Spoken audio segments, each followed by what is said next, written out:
Hello everyone, CST पर आपका स्वागत है। फ्रेंड्स, आज के सेशन में हम डिस्कस करने जा रहे हैं एच टेस्ट 2020 के कॉमर्स सेक्शन के रिमेनिंग क्वेश्चन। तो चलिए दोस्तों, स्टार्ट करते हैं आज का सेशन। लास्ट सेशन में 30 क्वेश्चन में से एक क्वेश्चन 107 हमारा रह गया था, तो पहले उसी से स्टार्ट करते हैं, then we will do the remaining 30 question. यानी कि आज के सेशन में टोटल कितने करेंगे? 31 क्वेश्चन। और इसी के साथ 2020 का कॉमर्स का सेक्शन, जिसमें 60 क्वेश्चन कॉमर्स के आते हैं, वो हमारा कंप्लीट हो जाएगा। Question number 107, the PV ratio for firm is 50% and margin of safety is 40%. You are required to work out break even point and net profit if the sales volume is ₹5 lakh. आपको PV ratio given है, आपको margin of safety given है, क्या calculate करना है? Break even point, और हमें निकालना है profit. See, margin of safety क्या होता है? मार्जिन ऑफ सेफ्टी का फॉर्मूला होता है sales minus break even sales upon sales into 100। तो उसमें फॉर्मूले में पुट करते हैं। मार्जिन ऑफ सेफ्टी आपको गिवन है 40%। यहां से परसेंटेज को यूज करोगे तो आप ये 100 लगाने की जरूरत नहीं है, तो इसको शॉर्टकट में हम इस तरह से भी लिख सकते हैं। 40% को लिख दीजिए 0.4, सेल्स है 5 लाख, ब्रेक इवन पॉइंट है B और सेल्स है 5 लाख। सी, मैंने 100 हटा दिया है, मैंने 100 इसी में यूज कर लिया है इस साइड ही 40% को। 40% को शॉर्टकट में लिख दिया है 0.4, क्योंकि पूरा लेंथी करूंगी कैलकुलेशन तो उसमें टाइम वेस्ट होगा। यहां से किया मैंने 5 लाख को 5 से किया, ये हो गया 2 lakh is equal to 5 lakh minus B, minus है इधर आके प्लस हो जाएगा, 2 लाख प्लस इधर जाके माइनस हो जाएगा, यानी कि ब्रेक इवन पॉइंट क्या आ गया? 3 लाख। हमारे क्वेश्चन में 3 लाख एक ही में है ब्रेक इवन पॉइंट, तो प्रॉफिट निकालने की जरूरत ही नहीं पड़ी, यहीं से हमें आंसर पता चल गया। आंसर क्या है? Option number 4 is the right answer. Suppose 3 lakh दो ऑप्शन में होते तो फिर हमें पीवी रेशियो भी यूज करना पड़ता। पीवी रेशियो क्या होता है? पीवी रेशियो की अगर हम बात करें तो वहां पे break even point is equal to fix cost upon PV ratio. Break even आपका 3 लाख है, फिक्स कॉस्ट पीवी रेशियो कितना है? 0.5। यहां से फिक्स कॉस्ट आ जाती 1,50,000 and then same PV ratio का फॉर्मूला यूज करके कंट्रीब्यूशन निकालते। पीवी रेशियो क्या होता है? Contribution upon sales into 100। तो बहुत लेंथी हो जाता है, तो आपको इसी तरह के क्वेश्चन दिए जाएंगे जिससे कि आप एक ही ऑप्शन से कर लें। फिर आपको करना पड़ेगा कंट्रीब्यूशन अपॉन सेल्स। पीवी है हमारे पास 0.5, कंट्रीब्यूशन अपॉन सेल, सेल कितनी है? 5 लाख, यानी कि कंट्रीब्यूशन क्या आ गया? 2,50,000। फिक्स कॉस्ट है 1,50,000, कंट्रीब्यूशन है 2,50,000। प्रॉफिट क्या होता है? Contribution minus fix cost. Contribution में से फिक्स कॉस्ट को लेस किया तो प्रॉफिट क्या आ गया? 1 लाख। क्योंकि कंट्रीब्यूशन के दो फॉर्मूले होते हैं, एक होता है contribution is equal to sales minus variable cost, और एक होता है fix cost plus profit. Clear है? तो यहाँ पे हमने क्या किया? मार्जिन ऑफ सेफ्टी का यूज करके ही हमने ब्रेक इवन पॉइंट निकाला। एक ही ऑप्शन में 3 लाख था तो वही हमारा आंसर हो गया था। बट अगर दो ऑप्शन 3 लाख के होते तो हमें फिर प्रॉफिट को भी चेक करना पड़ता। उसके लिए हमने ब्रेक इवन पॉइंट में पहले पीवी रेशियो वाला फॉर्मूला लगाया और फिर नॉर्मल पीवी रेशियो वाला फॉर्मूला लगाया। वहां से हमारे पास फिक्स कॉस्ट और हमारे पास कॉन्ट्रीब्यूशन आ गया। प्रॉफिट क्या होता है? प्रॉफिट होता है कॉन्ट्रीब्यूशन माइनस फिक्स कॉस्ट, यानी कि 1 lakh. Clear? Moving on the next question, question number 121। 120 तक हम ऑलरेडी लास्ट सेशन में कर चुके हैं। Now start with 121। The mistake of paying more attention to the specific product a company offer than to the benefit and experience produce by this product. Product के specific product के ऊपर attention दे रहे हैं, लेकिन कंपनी क्या attention दे रही है? Mistake क्या कर रही है? The mistake of paying more attention to specific product a company offer than the benefit। Company की जो ऑफर प्रोवाइड कर रही है, ये डिस्काउंट है या कुछ उसके साथ कुछ फ्री दे रही है, उस ऑफर के ऊपर कर रही है। जो प्रोडक्ट का बेनिफिट है, एक्सपीरियंस है, उसके ऊपर फोकस नहीं कर रही। तो इसको क्या कहेंगे? सिचुएशन को कहेंगे market myopia. Option number 1 is the right answer. Question number 122, the product life cycle stage in which a product cell start climbing quickly. किसमें सबसे तेजी से सेल्स होती है? वो होता है आपकी growth stage. Option number 4 is the right answer. आपको पता है प्रोडक्ट में पहले क्या होता है? पहले इंट्रोडक्शन होता है, फिर ग्रोइंग स्टेज होती है, फिर मैच्योरिटी होती है, फिर रिसेशन और डिक्लाइनिंग स्टेज आती है, and so on. Moving on the next question, question number 123, stocking the product in as many outlet as possible. जितने ज्यादा आउटलेट में रख सकते हो उतने ज्यादा आउटलेट में अपने प्रोडक्ट को रखना चाहिए। तो ये किस तरह का डिस्ट्रीब्यूशन है? ये डिस्ट्रीब्यूशन होता है आपका इंटेंसिव डिस्ट्रीब्यूशन, यानी कि option number second is the right answer. Question number 124, which of the following error will cause the trial balance to be out of order. Out of order का मतलब क्या है? यहाँ पे डायरेक्टली ना पूछ के ये बताए कि वो कौन सी सिचुएशन है जिसमें जो ट्राई बैलेंस है वो क्या हो जाएगा? डिसएग्री हो जाएगा, नॉट एग्री रहेगा, यानी कि ट्राई बैलेंस मैच नहीं होगा। वो कौन सी सिचुएशन से? ₹550 the total sales return book has been posted to the credit of the purchase return book। देखिए सेल्स रिटर्न बुक का बैलेंस डेबिट होता है और परचेज रिटर्न का बैलेंस क्या होता है? क्रेडिट। तो सेल्स रिटर्न बुक यानी कि डेबिट की अमाउंट क्रेडिट में लिख दी है तो इससे एग्रीमेंट के ऊपर इम्पैक्ट पड़ेगा। अगर डेबिट को डेबिट में लिख देते तो एग्रीमेंट के ऊपर इम्पैक्ट नहीं पड़ता, लेकिन डेबिट वाले आइटम को क्रेडिट किया है तो एग्रीमेंट के ऊपर इम्पैक्ट पड़ेगा। Credit side total of the Santosh account overcast. Account एक अकाउंट में ओवरकास्टिंग हुई है, उसके दूसरे फेस में नहीं हुई, एक ही अकाउंट में हुई है, तो इससे भी एग्रीमेंट पे इम्पैक्ट पड़ेगा, ट्राई बैलेंस मैच नहीं होगा। Sales book is undercast, sales book undercast हुई है तो इससे भी ट्राई बैलेंस के एग्रीमेंट के ऊपर इम्पैक्ट पड़ेगा। तो उसने पूछा है किस, इनडायरेक्टली पूछा है कि कौन सी सिचुएशंस है जिनका ट्राई बैलेंस के एग्रीमेंट पे इम्पैक्ट पड़ेगा, तो तीनों की तीनों सिचुएशन है।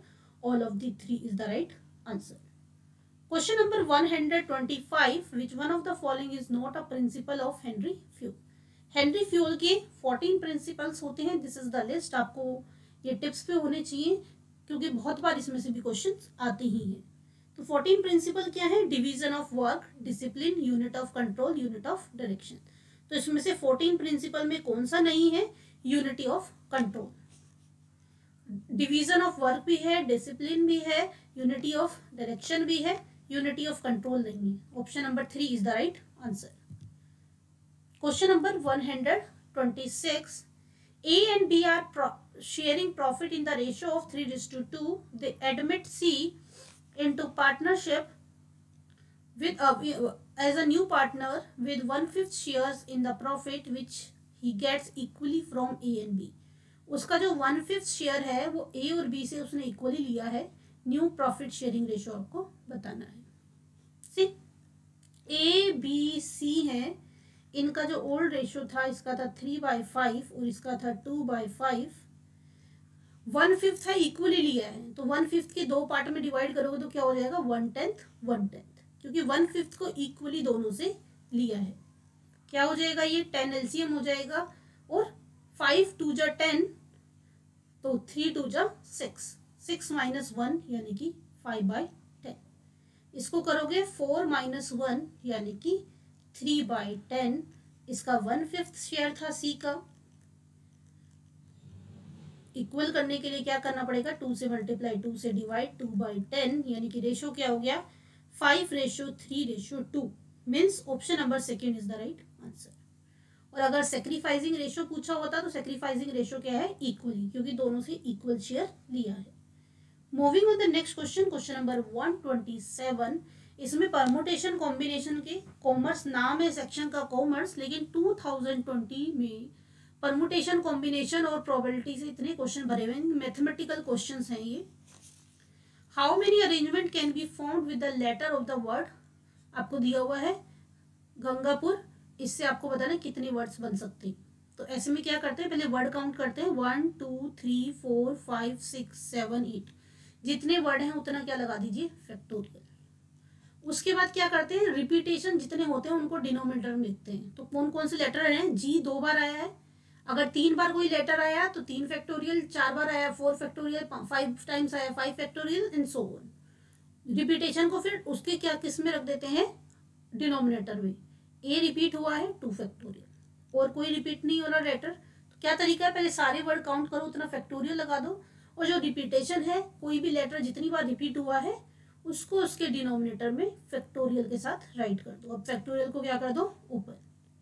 8 into 7 into 6 into 5 into 4 into 3 into 2 factorial, 2 into 1 और ये क्या हो गया 2 फैक्टोरियल। 2 से 2 कैंसिल, 2 2 जा 4, रिमेनिंग जितने बचे हैं इनको आपस में मल्टीप्लाई करेंगे और मल्टीप्लाई करने के बाद आपको मिलेगा 100,880 यानी कि 10,080। Option number 1 is the right answer. Moving on the next question, question number 128। At the time of retirement of a bill the accepted debit, अगर रिटायरमेंट की जा रही है बिल की तो एक्सेप्टर क्या करे, किसको डेबिट करेगा? एक्सेप्टर कौन है? एक्सेप्टर है ड्रॉई, जिसको पेमेंट करनी है। ठीक है, ड्रॉअर कौन है? जिसको पेमेंट लेनी है। ड्रॉई कौन है? जिसे पेमेंट करनी है। तो ड्रॉई के लिए बिल क्या है? बिल्स पेबल है, उसको इसको पेमेंट करनी है, यानी कि बिल्स पेबल वो खत्म करेगा और उसके पास से आउटफ्लो होगा, तो वहां पे क्या हो जाएगा? Bills payable account debit to bank account. ठीक है, यानी कि उसने डेबिट सिर्फ हमसे पूछा तो डेबिट किसको करेगा? वो बिल्स पेबल को। क्लियर? और एंट्री क्या हो जाएगी? Bills payable account debit to bank account. और अगर रिटायरिंग का कोई रिबेट होगा तो वो फिर रिबेट भी आ जाएगा। Clear? Moving on the next question, question number 129। A promise to pay by accepting party at some future date, party को सम फ्यूचर डेट पे पेमेंट करी जाएगी, वो प्रॉमिस क्या कहलाता है? Time draft. इंटरनेशनल बिजनेस में इसका बहुत ज्यादा यूज किया जाता है। Question number 130। Calculate harmonic mean from the following data. Harmonic mean कैसे निकालते हैं? Harmonic mean is equal to n upon 1 upon x1 plus 1 upon x2, जितने भी इसमें हमारे पास होते हैं 1 अपॉन xn। तो हमारे पास 4 हैं, 4 और क्या है आपके पास? 1/10 प्लस 1/15 प्लस 1/20 प्लस 1/25। नीचे इसका एलसीएम निकाल दीजिए। पहले एलसीएम निकालोगे तो क्या हो जाएगा आपका? 10 और 20 का एलसीएम हो गया 20, और 15 और इसका एलसीएम क्या हो जाएगा वो हमें देख लेना है। 20, 15 और 25 में एलसीएम देखिए, इनमें 5 कॉमन है। 5 3 जा 15, 5 4 जा 20, 5 5 जा 25, यानी एलसीएम क्या आ गया? 5 4 जा 20 और 15, 300 एलसीएम आ गया। 300 एलसीएम आ गया तो उसको सोल्व करेंगे। 10 के टेबल में 300 कब आता है? 30 पे। 15 के टेबल में 20 पे। 20 के टेबल में 300 कब आएगा? 15 पे। और 25 के टेबल में कब आएगा?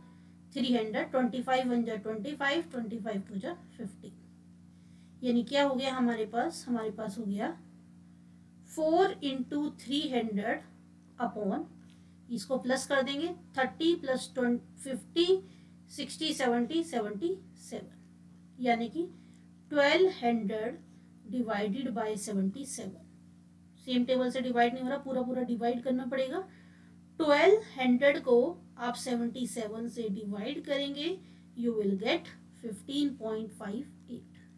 2 प्लेस तक आप चेक कर सकते हो। 17 को 1 से किया आपने, सब में 1 है तो 17 1 जा 70, 77 1 जा 77, तो यहाँ पे कितना बचा आपका? ये बचा आपका 23 प्लस 20 43, 430 हो गया। अब देख लो किस पे जा रहा है? 5 है तो 5 7 ये दोनों तो वैसे ही कट हो गए क्योंकि 2 प्लेस आ रहे। अब इन दोनों में से कोई आएगा आंसर। पॉइंट से पहले 2 प्लेस आ गए तो ये दोनों ऑप्शन कट हो गए। इस तरह से हमें देखना है किस कैसे छोटी कैलकुलेशन कर सकते हैं। अब इसको देखना है 5 4 जा 20, अब हमारे पास है 430, 17 से किया 5 7 जा 35, 5 7 जा 35 प्लस 3 38। 5 पे तो कम आ रहा है और 7 पे 7 7 जा 49, 7 7 जा 49 ज्यादा आ रहा है, तो ऑब्वियसली आंसर क्या होगा? सेकेंड। तो पूरा पूरा डिवाइड करने की जरूरत भी नहीं है, हमने देखना है किस तरह से हम अपना टाइम सेव कर सकते हैं। Moving on the next question, question number 131। An unauthorised and illegal strike that occur during the term of an existing contract.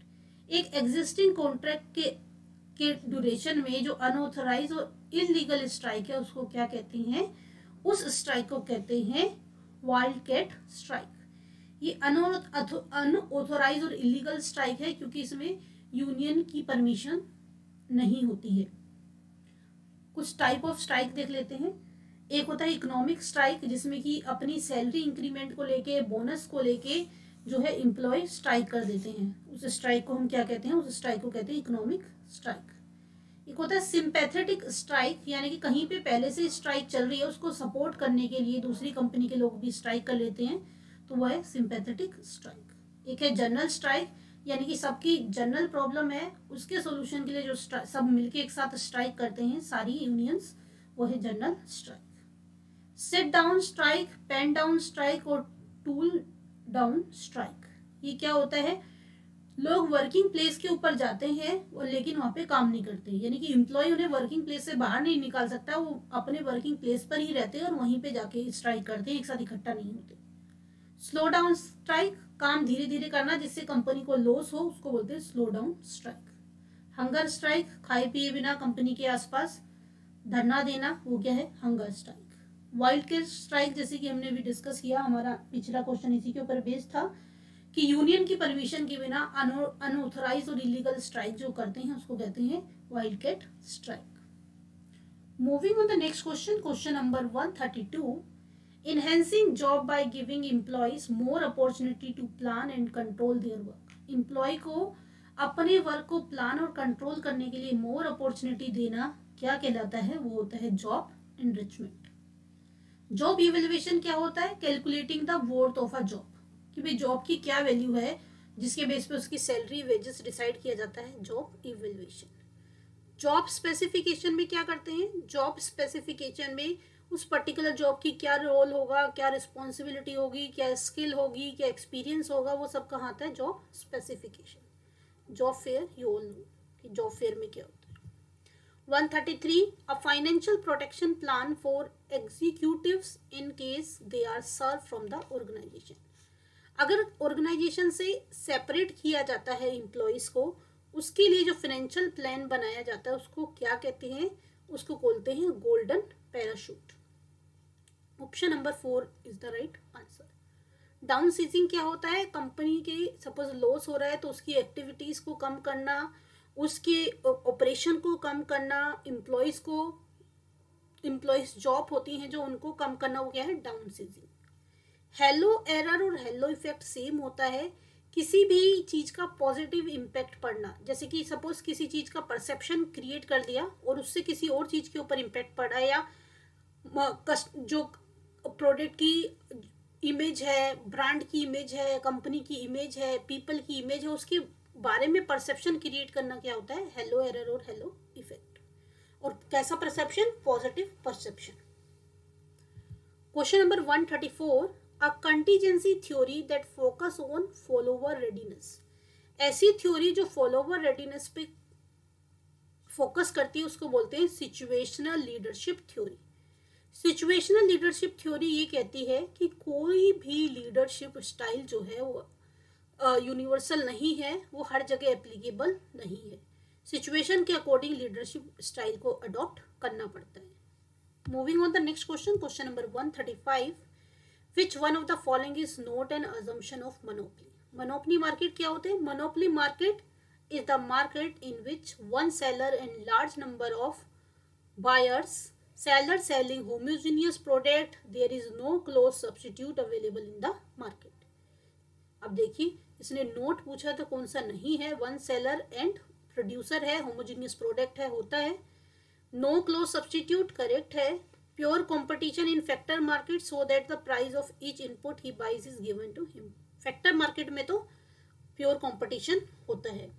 135 का फोर्थ ऑप्शन है the product produce by one firm is close substitute for the other. ये कह रहा है एक firm का product दूसरे का क्लोज सब्सटीट्यूट है। अगर क्लोज सब्सटीट्यूट अवेलेबल होगा तो मोनोपोली की सिचुएशन ही नहीं होगी। तो नोट पूछा है तो आंसर क्या हो जाएगा? Option number 4। Question number 136, a process of correcting error using past routine and present policy. Past routine और प्रेजेंट पॉलिसी को यूज करके जो एरर रेक्टिफाई किया जाता है उनको बोलते हैं single loop error. Option number 2 is the right answer. थोड़ा सा इसके बारे में देख लेते हैं। In single loop learning, people, organization or group modify their action according to the difference between expected and reached outcome. यानी कि expect किया था और actual क्या है उसके बेस पे modification किया जाता है. तो इसमें क्या किया जाता है, सिचुएशन के अकॉर्डिंग चेंजेस किए जाते हैं, यानी कि पास्ट और प्रेजेंट को यूज किया जाता है. Double loop learning occurs when error is deducted, जब एरर को डिडक्ट किया जाता है और उसको करेक्ट किया जाता है in the ways that involve modification in the organisation. Organisation में मॉडिफिकेशन और चेंजेस करने की जरूरत होती है, नॉर्म्स में, पॉलिसीज में और ऑब्जेक्टिव में. ठीक है. Moving on the next question, question number 137. The difference between gross national product and net national product. Gross और नेट के बीच का जो डिफरेंस है उसको बोलते हैं डेप्रीशिएशन. ग्रॉस और नेट का डिफरेंस क्या कहलाता है, डेप्रीशिएशन. अगर हम बात करें डोमेस्टिक और नेशनल की, तो डोमेस्टिक और नेशनल के बीच का जो डिफरेंस होता है वो डिफरेंस क्या कहलाता है, net factor income from abroad. अगर हम मार्केट प्राइस और फैक्टर प्राइस के बीच की बात करते हैं तो इनका जो डिफरेंस है वो होता है नेट इनडायरेक्ट टैक्स. और नेट इनडायरेक्ट टैक्स क्या होता है, indirect tax minus subsidies. Indirect tax minus subsidies. Clear है. यानी कि नेट और ग्रॉस का डिफरेंस है डेप्रिसिएशन, डोमेस्टिक और नेशनल का डिफरेंशिएशन है NFIA net factor income from abroad. MP और एफपी का डिफरेंस जो है यानी कि मार्केट प्राइस और फैक्टर प्राइस का डिफरेंस है नेट इनडायरेक्ट टैक्स, जो कि होता है indirect tax minus subsidies. Question number 138. Which is the central bank of India. तो सभी को पता होगा RBI. Option number 4. 140.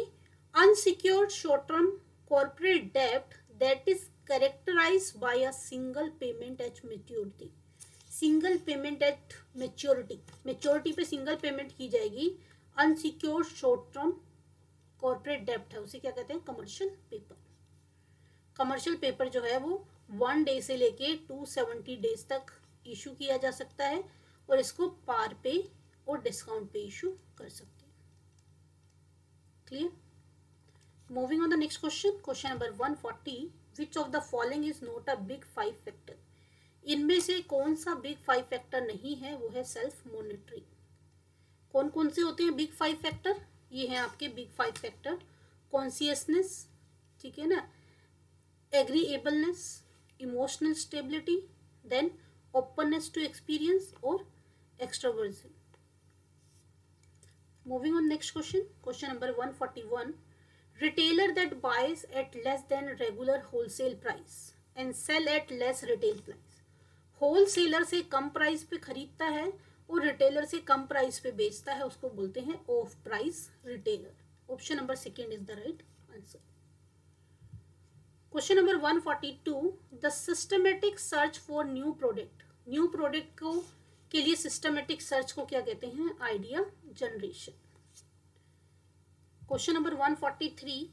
The ability to apply special knowledge और एक्सपर्टाइज. स्पेशलाइज नॉलेज और एक्सपर्टाइज अप्लाई करना क्या है, technical skill. Option number 3 is the right answer. Question number 144. The tendency of people to associate to event when in reality there is no connection between them is known as. ऐसे दो event के बीच में connection create करना जो कि एक दूसरे से रिलेटेड ही नहीं है, उसको बोलते हैं illusionary correlation. Option number 4 is the right answer. Question number 145. A business buying situation in which the buyer want to modify product specification, price, term और सप्लायर्स. वो सिचुएशन जिसमें जो बायर है वो प्रोडक्ट की स्पेसिफिकेशन, प्राइस और term और supplier को मॉडिफाई करना चाहता है, उसको बोलते हैं मॉडिफाई रीबाय. यानी कि option number 2 is the right answer. Question number 146. Perceive fairness of the amount and allocation of reward among individual is known as. Perceive fairness of amount और allocation of reward among individual is known as distributive justice. Option number second is the right answer. Question number 147, the Japanese term for an organisation commitment to continuous improvement. ऐसी organisation जो continuous improvement में लगी हुई है उसके लिए क्या होता है? Japanese word kaizen. Option number 3 is the right answer. Question number 148, currency that plays central role in the foreign exchange market. Foreign exchange market में जो करेंसी सेंट्रल रोल प्ले करती है उसको बोलते हैं vehicle currency. Question number 149, employ are free to join the union और not and those who decline need not pay union dues. भाई employ free है, वो यूनियन को ज्वाइन करे या नहीं करे, और जो नहीं ज्वाइन करते हैं उनको यूनियन ड्यूज पे करने की जरूरत नहीं है। इसको बोलते हैं open shop. Option number second is the right answer. Question number 150, a trend in which the dependent variable change at a constant rate. अगर कांस्टेंट रेट पे डिपेंडेंट वेरिएबल चेंज होता है तो उसको बोलते हैं linear trend. Option number second is the right answer. तो दोस्तों ये थे आज के 30 क्वेश्चन, यानी कि 2020 के कॉमर्स का पार्ट हमने कंप्लीट कर दिया है। सेशन पसंद आया हो तो सेशन को लाइक कीजिए, अपने दोस्तों के साथ शेयर कीजिए। अभी तक आपने हमारा चैनल सब्सक्राइब ना किया हो तो चैनल को सब्सक्राइब कीजिए और नोटिफिकेशन के लिए बेल आइकन को प्रेस कीजिए। मिलते हैं दोस्तों नेक्स्ट सेशन में, तब तक के लिए बाय बाय एंड